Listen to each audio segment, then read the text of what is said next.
చెప్పండి రామ్మోహన్ రెడ్డి గారు, ఏదైతే జూబ్లీహిల్స్ ఉప ఎన్నికలు వస్తున్నాయి, అందులో కాంగ్రెస్ పరిస్థితి ఏంటి అసలు? బ్రహ్మాండంగా గెలుస్తాం. బ్రహ్మాండంగా గెలుస్తాం.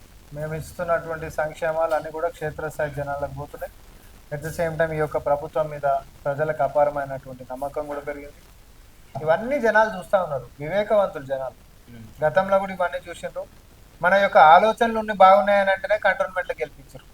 మరి ఆడ కూడా బీఆర్ఎస్ పార్టీకి సంబంధించినటువంటి ఎమ్మెల్యే చనిపోయిన ఉండే, కానీ కాంగ్రెస్ పార్టీకి మెజార్టీతో గెలిపించడం జరిగింది. సేమ్ అదే అట్లాంటి రిజల్ట్ ఈరోజు జూబ్లీహిల్స్లో కూడా రిపీట్ కాబోతుంది. అది మీరు గుర్తిస్తారు. ఏదైతే ఉప ఎన్నికలకు సంబంధించి బీఆర్ఎస్ పార్టీ ఇప్పటికే అభ్యర్థిని ప్రకటించింది, కానీ ఆ అభ్యర్థి ఇప్పటివరకు కాంగ్రెస్ ఏ ఒక్క అభ్యర్థిని కూడా ప్రకటించలేదు. కాకపోతే ఏంటంటే బీఆర్ఎస్ వాళ్ళకి ఏదంటే మాగంటి గోపీనాథ్ గారు చనిపోయారో ఆ సానుభూతి ఎక్కువగా కనిపిస్తున్నట్టుగా బయట కనిపిస్తా ఉంది. దాన్ని ఎట్లా ఈ సానుభూతి అనేటటువంటిది చనిపోయిన వాళ్ళందరూ మంచివాళ్ళు. నువ్వైనా నేనైనా కూడా అదే భావన ఉంటాం. కానీ రాజకీయంలో ఎట్లుంటుందంటే, అధికారంలో ఒక పార్టీ ఉంటున్నప్పుడు ఆ పార్టీ ప్రభుత్వము బాగా పనిచేస్తున్నప్పుడు నియోజకవర్గం ప్రజలు ఎప్పుడైనా కూడా అభివృద్ధి కావాలని చెప్పి కోరుకుంటారు. చనిపోయినటువంటి వ్యక్తికి సానుభూతి కోసం ఇంట్లో కోరుకో ఓటేసినంత మాత్రం అభివృద్ధి చెందుతుంది అనేటటువంటి గ్యారెంటీ ఉంటుంది.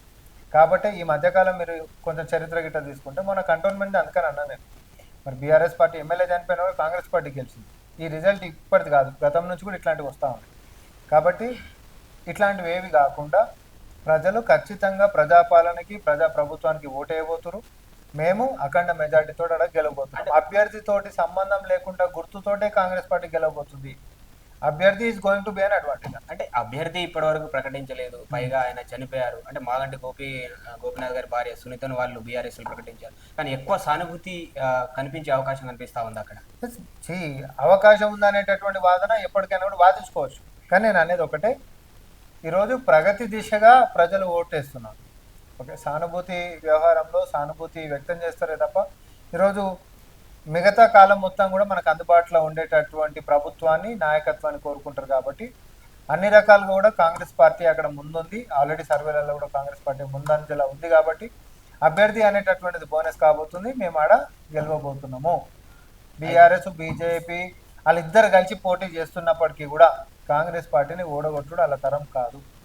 ఏదైతే అంతా అయిపోయింది, బీఆర్ఎస్ కూడా అభ్యర్థిని ప్రకటించారు, కానీ కాంగ్రెస్ అభ్యర్థి ఎవరు అని మీరు అనుకుంటున్నారు? అంటే ఎవరిని ప్రకటించే అవకాశం కనిపిస్తారు? ముగ్గురు నలుగురు ఉన్నారు మొత్తం మీద.